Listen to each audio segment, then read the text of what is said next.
Lieutenant general Bhavnish Kumar माननीय प्रधानमंत्री महोदय को एस्कॉर्ट करते हुए गार्ड ऑफ ऑनर जहां उन्हें पेश किया जाएगा संयुक्त सेना पुलिस सम्मान गारद के द्वारा।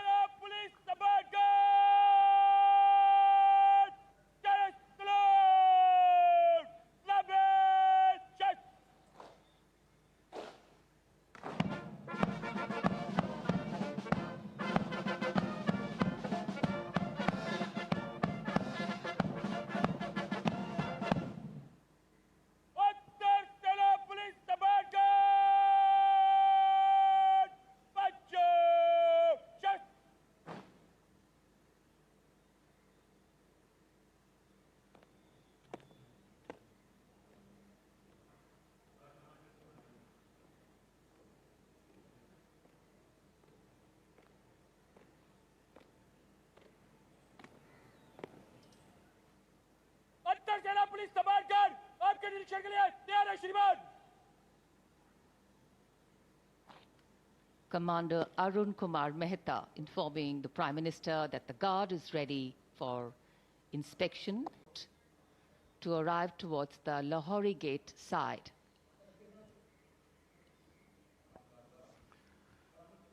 माननीय प्रधानमंत्री देश के समक्ष जो प्राथमिकताएं हैं, जो चुनौतियां हैं, उनको रेखांकित करेंगे अपने संबोधन में। माननीय प्रधानमंत्री महोदय का विधिवत स्वागत माननीय रक्षा मंत्री श्री राजनाथ सिंह द्वारा, रक्षा राज्य मंत्री श्री संजय सेठ भी यहां पर उपस्थित, रक्षा सचिव Shri Giridhar Aramane, chief of defence staff general Anil Chauhan, थल सेना प्रमुख जनरल उपेंद्र द्विवेदी, नौसेना प्रमुख एडमिरल डी के त्रिपाठी और GOC Delhi area lieutenant general Bhavnish Kumar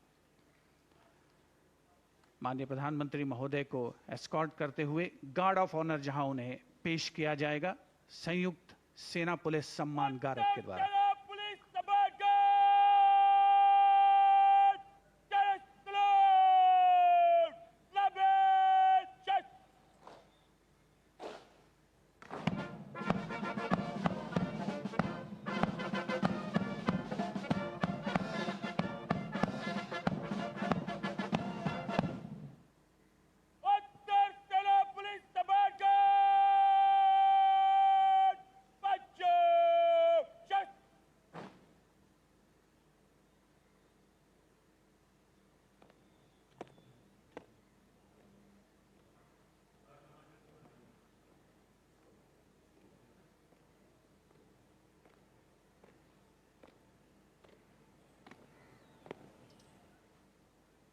सेना पुलिस समानकर आपके निरीक्षण के लिए तैयार है श्रीमान। Commander Arun Kumar Mehta informing the Prime Minister that the Guard is ready for inspection. शामिल है।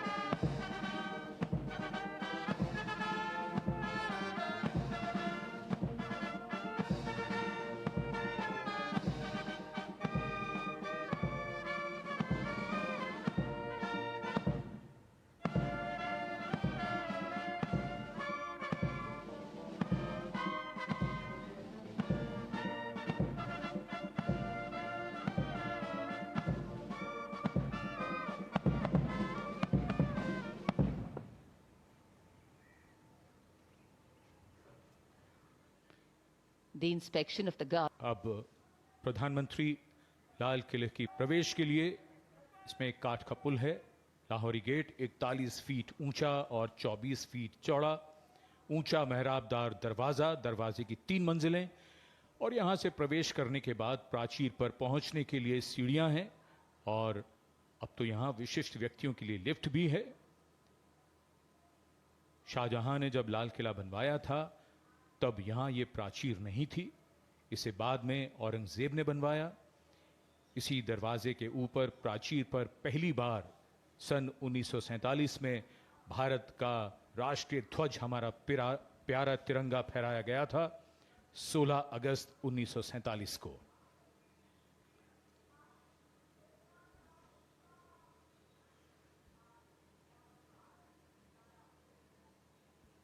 The school children awaiting the arrival of the Prime Minister at the ramparts, and this is the first level of the ramparts.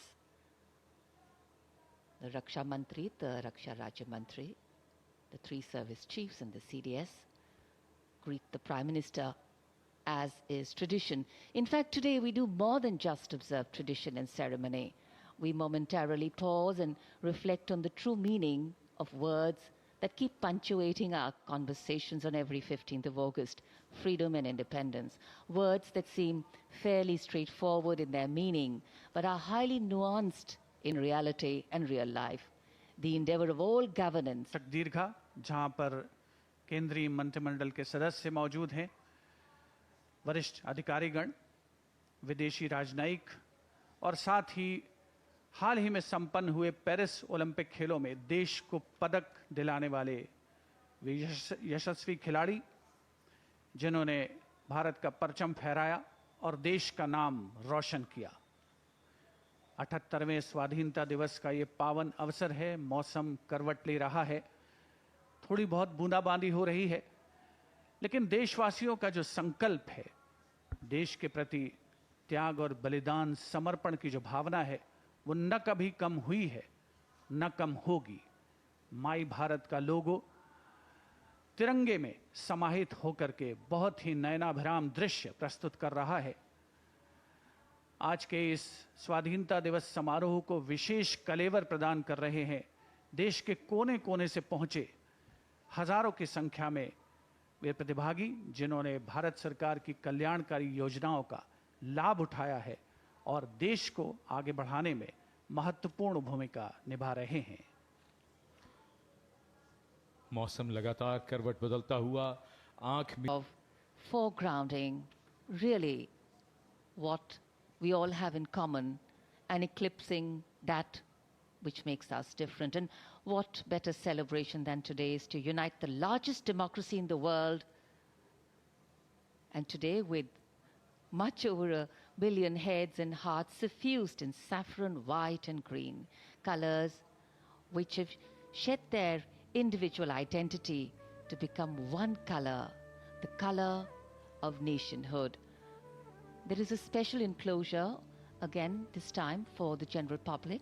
5,000 seats have been put, and other than the VIP enclosures, in this enclosure, which is for the general public, you just need to show your identity card and you come in to the celebrations.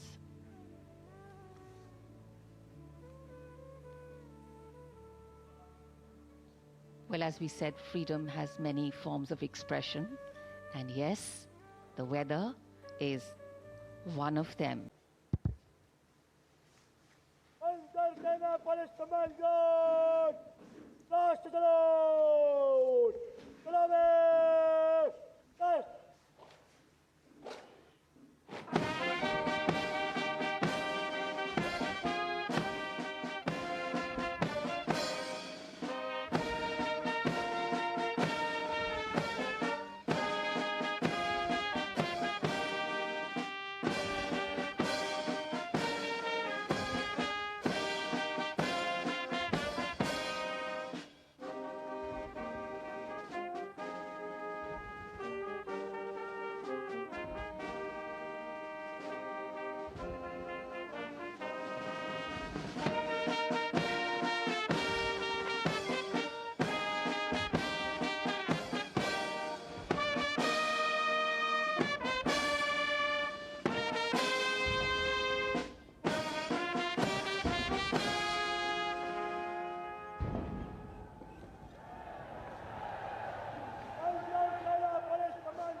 राष्ट्रीय ध्वज फहराया गया है और राष्ट्रीय ध्वज guard के जवान इस समय लाल किले की प्राचीर के सामने से प्रस्थान कर रहे हैं और यहाँ पर वायु विचरण करते हुए नजर आ रहे हैं 2 advance light helicopter line astern formation में, जहाँ पर विंग कमांडर अंबर अग्रवाल और विंग कमांडर राहुल नैनवाल पुष्प वर्षा कर रहे हैं उपस्थित जन समूह पर। मन में फूल खिल रहे हैं और आकाश से भी पुष्प वर्षा हो रही है और भारत मना रहा है अपना स्वाधीनता दिवस। उत्सुकता बढ़ती हुई उस अवसर के लिए जिसकी प्रतीक्षा वर्ष भर रहती है। As freedom reigns supreme, well, so does the rain and so do the flowers. National Flag Guard marching off away. They'll come back towards the closure of the program.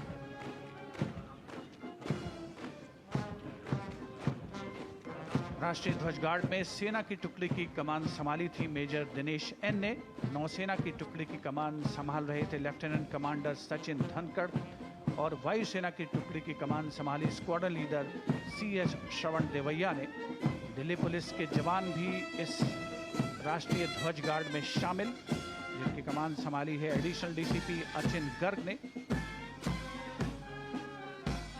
Inter services guard में इस बार समन्वय का दायित्व नौसेना को सौंपा गया था, जिसका नेतृत्व कर रहे थे कमांडर विनय दुबे।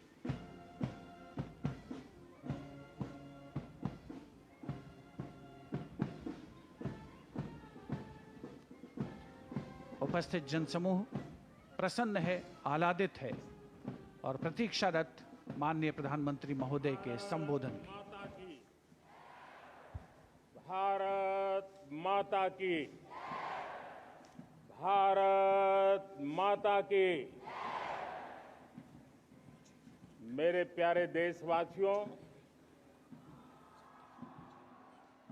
मेरे परिवारजन, आज वो शुभ घड़ी है जब हम देश के लिए मर मिटने वाले, देश की आजादी के लिए अपना जीवन समर्पित करने वाले,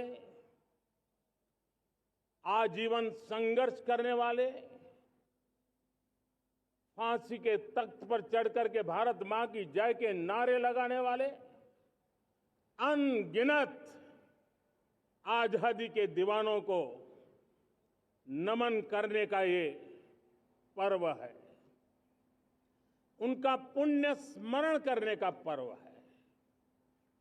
आजादी के दीवानों ने आज हमें आजादी के इस पर्व में स्वतंत्रता की सांस लेने के लिए सौभाग्य दिया है। यह देश उनका ऋणी है। ऐसे हर महापुरुष के प्रति हम अपना श्रद्धा भाव व्यक्त करते हैं। मेरे प्यारे देशवासियों,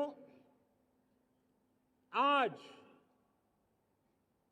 जो महानुभाव राष्ट्र रक्षा के लिए और राष्ट्र निर्माण के लिए पूरी लगन से, पूरी प्रतिबद्धता के साथ देश की रक्षा भी कर रहे हैं, देश को नई ऊंचाई पर ले जाने का प्रयास भी कर रहे हैं। चाहे वो हमारा किसान हो, हमारा जवान हो, हमारे नौजवानों का हौसला हो, हमारी माताओं बहनों का योगदान हो,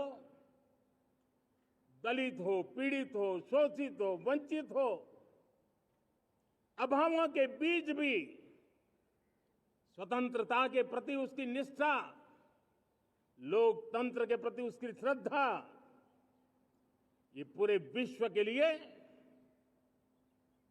एक प्रेरक घटना है।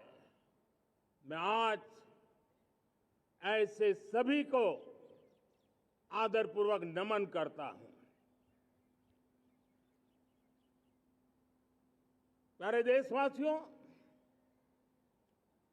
इस वर्ष और पिछले कुछ वर्षों से प्राकृतिक आपदा के कारण हम सबकी चिंता बढ़ती चली जा रही है। प्राकृतिक आपदा में अनेक लोगों ने अपने परिवारजन खोए हैं, संपत्ति खोई है, राष्ट्र ने भी पारावार नुकसान भोगा है। मैं आज उन सब के प्रति अपनी संवेदना व्यक्त करता हूं और मैं उन्हें विश्वास दिलाता हूं कि यह देश इस संकट की घड़ी में उन सब के साथ खड़ा है। मेरे प्यारे देशवासियों, हम जरा आजादी के पहले के वो दिन याद करें। सैकड़ों साल की गुलामी, हर कालखंड संघर्ष का रहा। युवा हो, बुजुर्ग हो, किसान हो, महिला हो, आदिवासी हो, उन्होंने गुलामी के खिलाफ जंग लड़ते रहे, अविरत जंग लड़ते रहे। इतिहास गवाह है कि 1857 के स्वतंत्रता संग्राम जिसको हम याद करते हैं, उसके पूर्व भी हमारे देश के कई आदिवासी क्षेत्र थे जहां आजादी का जंग लड़ा जाता था। साथियों, गुलामी का इतना लंबा कालखंड,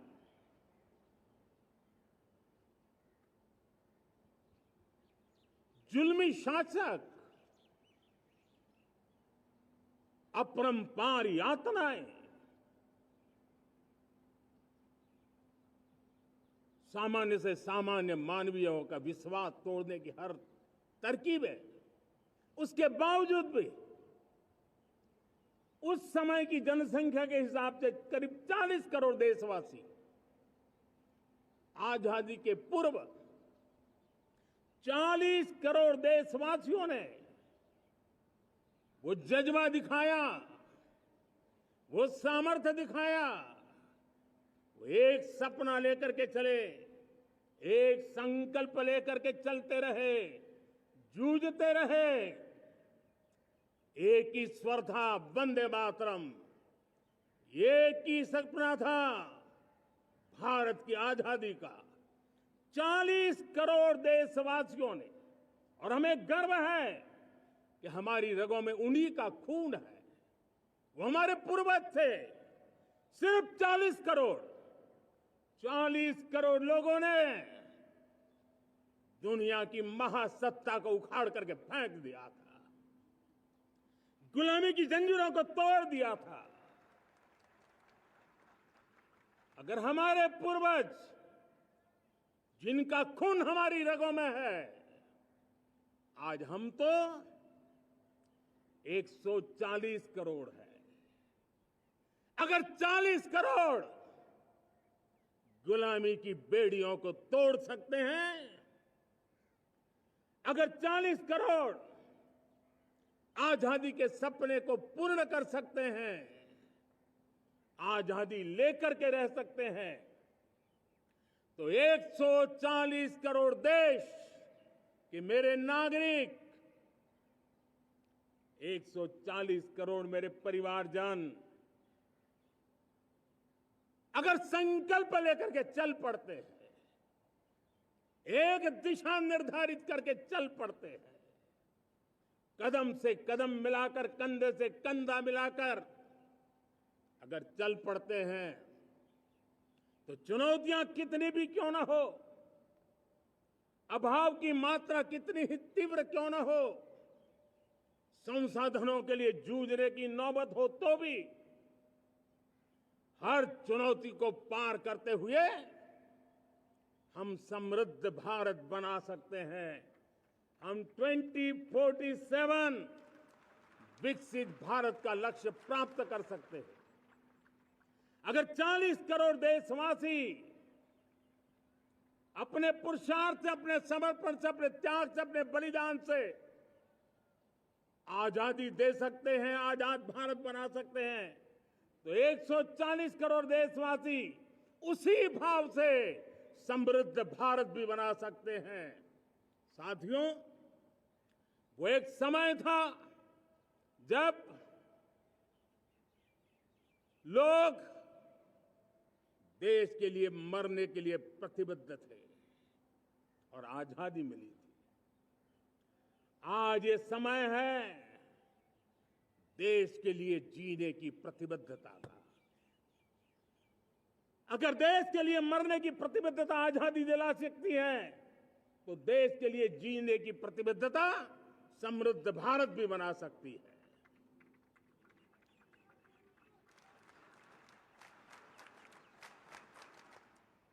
साथियों, विकसित भारत 2047, इसके पीछे कठोर परिश्रम चल रहा है। देश के कोटि कोटि जनों के